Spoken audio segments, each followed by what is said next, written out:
Finalement, cette convention citoyenne, que peut-elle apporter de plus ?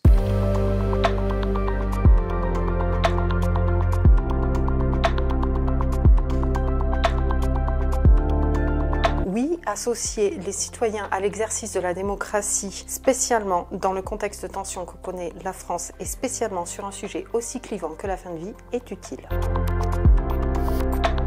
Car au fond, la fin de vie concerne tout le monde, mais personne ne sait exactement de quoi on parle. C'est resté jusqu'ici une affaire de spécialistes. Pendant 3 mois et demi, 173 citoyens aux vies, métiers et parcours très différents vont plancher sur ce sujet délicat. Et sans préjuger des résultats des débats, on peut d'ores et déjà dire que la Convention vaut la peine d'être vécue, ne serait-ce que par son aspect pédagogique. Finalement, cette convention citoyenne, que peut-elle apporter de plus ?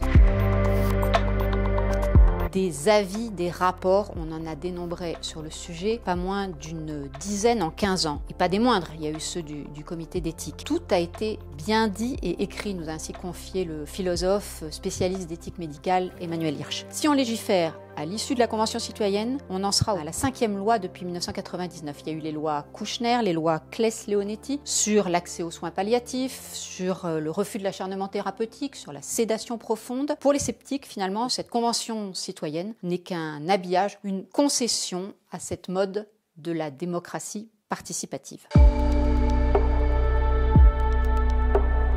La Convention citoyenne sur le climat est associée à un échec. Du moins, l'exercice paraît largement perfectible, parce que enfermer des citoyens tirés au sort n'est pas un gage de succès. De plus, le climat était un sujet technique. Les citoyens ont planché sur les gaz à effet de serre, la transition énergétique, alors que là, avec la fin de vie, on touche à l'affectif, et le risque, c'est que l'émotionnel prennent en permanence le pas sur la rationalité. Claire Toury, la présidente du comité de gouvernance en charge de la Convention citoyenne, a pris en considération les écueils de la précédente Convention sur le climat. On se souvient que la neutralité des débats avait été sujette à caution en raison du militantisme d'un garant, le réalisateur et écologiste Cyril Dion. En 2020, Emmanuel Macron s'était également engagé à ce que les conclusions de la Convention sur le climat soient soumises sans filtre aux Français, ce qui n'a pas été le cas. Cette fois-ci, aucun engagement de la sorte n'a été pris.